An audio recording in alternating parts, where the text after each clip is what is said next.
നമസ്കാരം. നോയിഡക്കിലേക്ക് സ്വാഗതം. രാമക്ഷേത്ര പ്രതിഷ്ഠാ ചടങ്ങിലേക്ക് കേസിൽ വിധി പറഞ്ഞ 5 ജഡ്ജിമാർക്ക് ക്ഷണം. ആർക്കും ഒരസ്വാഭാവികതയും തോന്നുന്നില്ലല്ലോ അല്ലേ? പുതിയ ഇന്ത്യയിൽ ഇതൊക്കെയാണ് നടക്കുക എന്ന് ഈ രാജ്യത്തെ ജനങ്ങളിപ്പോൾ സാധാരണഗതിയിൽ ചിന്തിക്കുന്ന കാലമാണ്. അയോധ്യ രാമക്ഷേത്ര പ്രതിഷ്ഠാ ചടങ്ങുമായി ബന്ധപ്പെട്ട് രാഷ്ട്രീയമായി വിമർശനമുയർത്തുന്ന മനുഷ്യരൊക്കെ നേരിടേണ്ടി വരുന്ന $1 മില്യൺ ചോദ്യമുണ്ട്.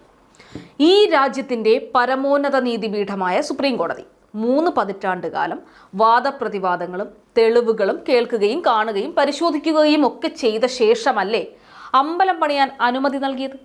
തീർത്തും ന്യായമായ ചോദ്യം. ചീഫ് ജസ്റ്റിസ് രഞ്ജൻ ഗൊഗോയ് അധ്യക്ഷനായ 5 അംഗ ബെഞ്ചാണ് അയോധ്യ കേസിലെ നിർണായക വിധി പറയുന്നത്. എസ് എ ബോബ്ഡെ, ഡിവൈ ചന്ദ്രചൂഡ്, അശോക് ഭൂഷൺ, അബ്ദുൾ നസീർ എന്നിവരായിരുന്നു മറ്റംഗങ്ങൾ.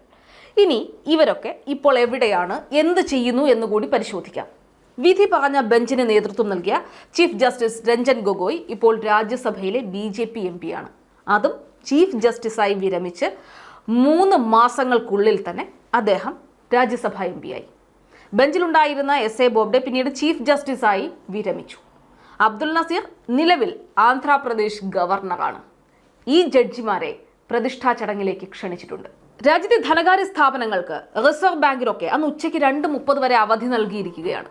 ജനുവരി 22-ന് അയോധ്യയിൽ നടക്കുന്ന രാമക്ഷേത്ര ഉദ്ഘാടനം കേവലം ഒരു മതപരമായ ചടങ്ങല്ല.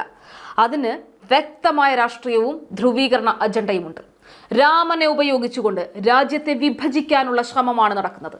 ഇത് സംഭവിക്കുന്നത് കാണാൻ രാമഭക്തർ 550 വർഷമായി കാത്തിരുന്നു എന്ന് പ്രഖ്യാപിച്ചത് ഇന്ത്യ എന്ന മതേതര രാജ്യത്തിന്റെ പ്രധാനമന്ത്രിയായ നരേന്ദ്രമോദി ആണ് എന്നതുകൂടി അടിവരയിട്ട് പറയുന്നു.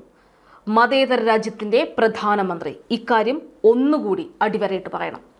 അയോധ്യ പ്രതിഷ്ഠയുമായി ബന്ധപ്പെട്ട് സംഘപരിവാരത്തിന്റെ പ്രചരണം രാമക്ഷേത്രം പൊളിച്ച് അവിടെ പള്ളി പണിഞ്ഞു, ആ പള്ളിയാണ് തകർത്തത്, കോടതി വിധിയോടെ രാമന് വീണ്ടും വാസസ്ഥലം ലഭിക്കുകയാണ് എന്നതാണ്. പക്ഷേ ഇവർ വാഴ്ത്തിപ്പാടുന്ന 1039 പേജുള്ള സുപ്രീം കോടതി വിധിയിൽ ബാബറി മസ്ജിദ് നിർമ്മിച്ചത് ഏതെങ്കിലും രാമക്ഷേത്രത്തിന്റെ മുകളിലാണെന്ന് പറയുന്നില്ല. മതവിദ്വേഷം പരസ്യമായി പ്രചരിപ്പിക്കുമ്പോൾ സുപ്രീം കോടതി ഉൾപ്പെടെ കാഴ്ചക്കാരായി നിൽക്കുന്നു എന്നത് എത്രയോ സങ്കടകരമാണ്. ബഹുസ്വര സമൂഹമായ ഇന്ത്യയിൽ ഒരു വിഭാഗത്തിന്റെ മതവികാരത്തെ മുറിവേൽപ്പിച്ച സംഭവത്തിന്റെ തുടർച്ചയാണ് ജനുവരി 22-ന് നടക്കുന്ന പ്രതിഷ്ഠാ ചടങ്ങെന്ന കാര്യത്തിൽ ഈ രാജ്യത്ത് ജീവിച്ചിരിക്കുന്ന ആർക്കും സംശയമുണ്ടാകില്ല. എന്നാൽ ഈ ചടങ്ങിന്റെ പ്രചാരകനാകുന്നത് പ്രധാനമന്ത്രിയാണെന്നത് ജനാധിപത്യ രാജ്യത്തിലെ ഏറ്റവും വലിയ അശ്ലീല കാഴ്ചയാണ്. ലോകം മുഴുവൻ ചരിത്ര നിമിഷത്തിനായി കാത്തിരിക്കുകയാണ്. അയോധ്യയിൽ രാമന്റെ പ്രതിഷ്ഠ നടക്കുന്ന ജനുവരി 22-ന് നിങ്ങളുടെ വീട്ടിൽ രാമജ്യോതി കത്തിച്ച് ദീപാവലി ആഘോഷിക്കണമെന്ന് ഞാൻ രാജ്യത്തെ 140 കോടി ജനങ്ങളോട് കൂപ്പുകൈയോടെ അഭ്യർത്ഥിക്കുന്നു എന്ന് അപേക്ഷിക്കുന്നത് ഈ രാജ്യത്തിന്റെ പ്രധാനമന്ത്രിയാണ്. ഒക്ടോബർ, നവംബർ മാസത്തിൽ ഇന്ത്യയിൽ ആഘോഷിക്കുന്ന ദീപാവലി ജനുവരിയിൽ ആഘോഷിക്കുന്ന മോദി ദീപാവലിയായി മാറ്റുന്നതാണ് BJPയുടെ ഹിന്ദുത്വ മാർക്കറ്റിംഗ് തന്ത്രം. ഇങ്ങ് കേരളത്തിലെ ഉണ്ണി മുകുന്ദൻ വരെ ഇതിന്റെ പ്രചാരകനായി മാറുന്നതും ഇതിന്റെ ഒക്കെ ഭാഗമാണ്. ഈ ആഘോഷത്തിൽ സാധാരണക്കാരായ രാമഭക്തരുടെ സ്ഥാനം എവിടെ എന്ന ചോദ്യവും അതിനുള്ള ഉത്തരവും ഒന്നും ഇവരുടെ കയ്യിലില്ല.